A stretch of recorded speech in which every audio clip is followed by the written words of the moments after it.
Fantasy Basketball Managers, another episode from the whip, from the ride. Yeah. I know you are in your fantasy playoffs most likely. If you are not, I understand that struggle as well. I'm in a league where they did not adjust the playoff schedule, and we are playing to the end of the year, which is silly, silly time. Like, it's crazy. Any way you look at it, we're here to provide value. A lot happening, including the injury to Alperen Sengun. I know a lot of fantasy managers are heartbroken. We're going to cover that, who we should target on waiver wire, all that good stuff. We believe every NBA fan that plays fantasy football should also play fantasy basketball. So if you're like me, you drafted Alperen Sengun. Actually, I think I had Sengun. I picked him up off of waivers when he was a rookie.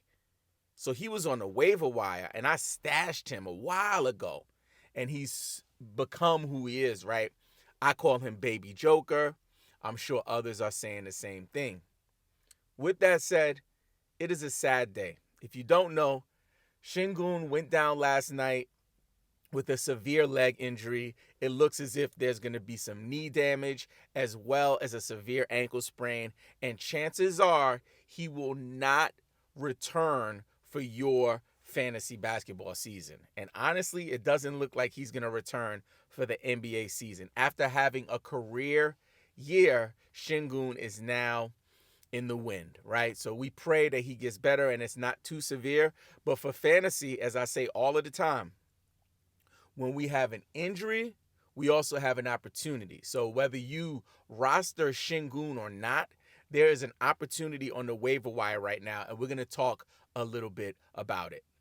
So Sengun is a productive fantasy player, a productive real-life player. So there's going to be some usage, some minutes that need to get allocated to another player. And the guy I'm really taking a look at and praying and hoping that they give more run to is Ammen Thompson. Ammen Thompson, when he gets the minutes, is a remarkable talent. And if you play in dynasty formats and you have the opportunity to make a deal for him, or if you're in a shallow league and somehow he's on the waiver wire, one of my leagues with my friends is an 8-team league, a really shallow league, and he was on the waiver wire this year, and I grabbed him. I got him and his brother, and I'm just kind of toughing it out, riding the wave to wait until they're older, because I know that they're both going to be very valuable assets for fantasy. With that being said, if Ime Udoka gives that young man the keys to the car and says, you know what, season is busted, let's just see if we can get you into the game.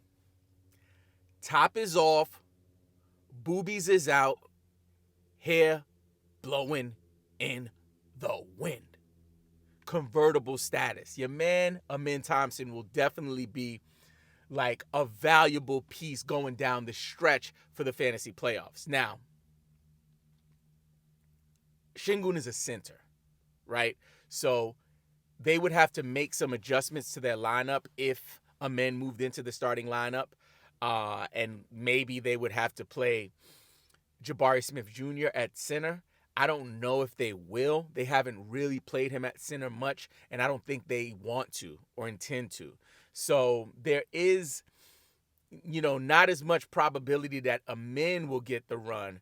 The person that, just in terms of what we've seen from the Rockets, would either be Jacques Landale or Cam Whitmore.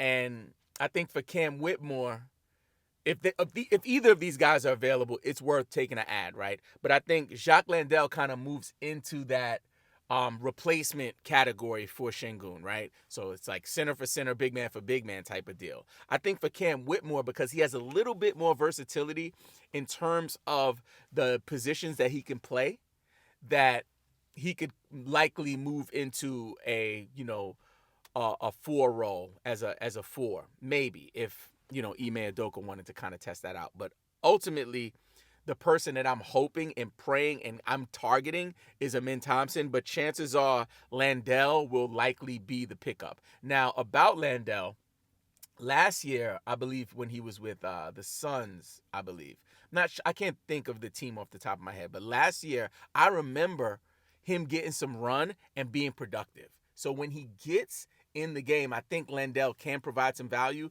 Last night, I think he scored like 28 fantasy points according to one of my league standards. So I think there is value there for him. So I would grab either one of these guys, but these are the pickups if you are a Sengun manager, I should say, or if you are just trying to take advantage of the injury. But again, we pray that everything is okay with Sengun, but I would look for Landale, Whitmore, and Thompson.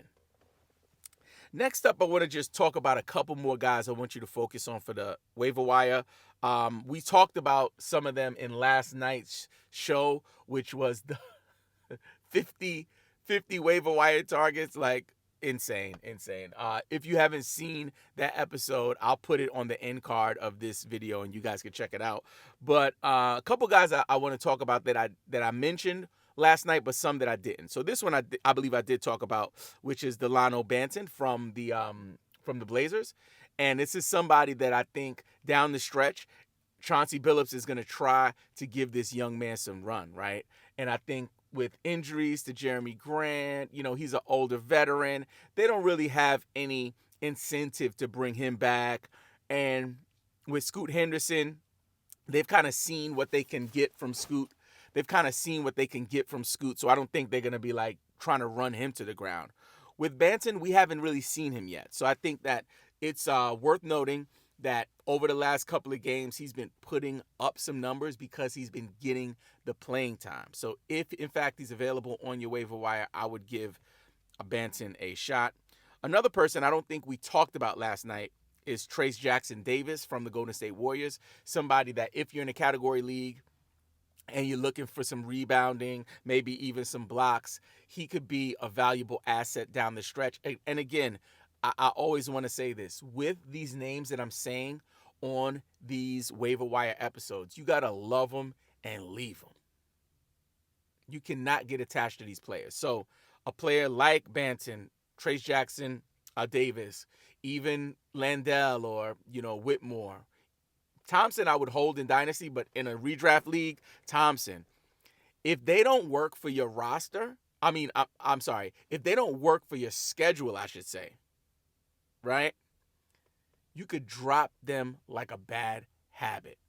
Like leave them in the gutter for another. I'm just saying, you got to be merciless with this. And this is something that's a constant theme in fantasy.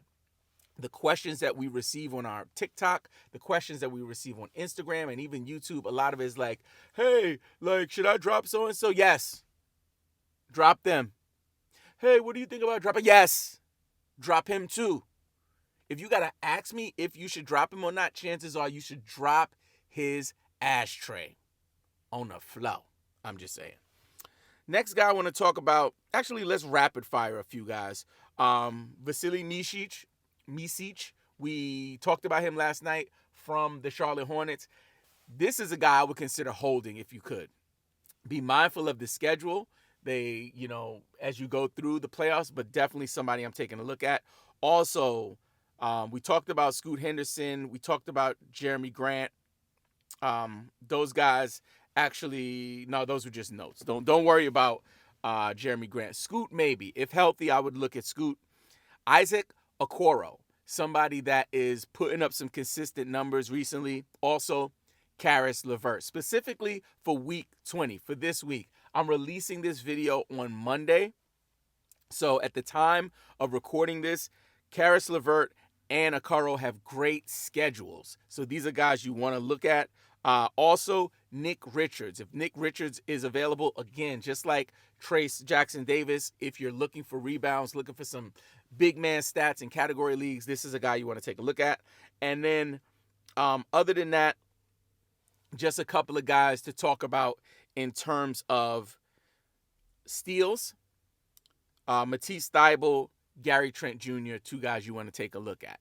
So I want to make sure we're providing as much value as possible this year. So I'm making myself available on the Did It app. If you guys don't know about the Did It app, basically it's a application where you can jump on a screen on a video call with me and do a screen recording and show me your screen and be like, hey, these are my teams, these are the people. I could help you with your streaming plan, all of that good stuff. If you're interested in that, just visit the App Store and look for Didit, Didit. You definitely need to have an Apple device to do that. If you have general questions, feel free to drop them in the comments of this episode. You can drop, what kind of people, what players should you be looking at, who should you drop, all of that good stuff. You can drop it right here in the comments of this episode. And do me a big favor. If in fact you have multiple questions, do me a favor and just start a new thread with the next question. I just don't want to miss anything, and I want to make sure you guys win your fantasy championship. Last year we had over 44 of our community members win fantasy championships, and we want to make sure that we double that this year. So when you win your championship, would you do me a favor, do a screenshot and share it in our Discord? To join our Discord, all you have to do is visit BelieveInFantasy.com. That's BLEAVIN fantasy.com. Other than that, I'm looking forward to an amazing week of fantasy basketball action. If you need anything, please shoot me an email at info@BelieveInFantasy.com. It's your boy Robin Mark signing off. And don't forget, play the waivers, set your lineups, and believe in fantasy.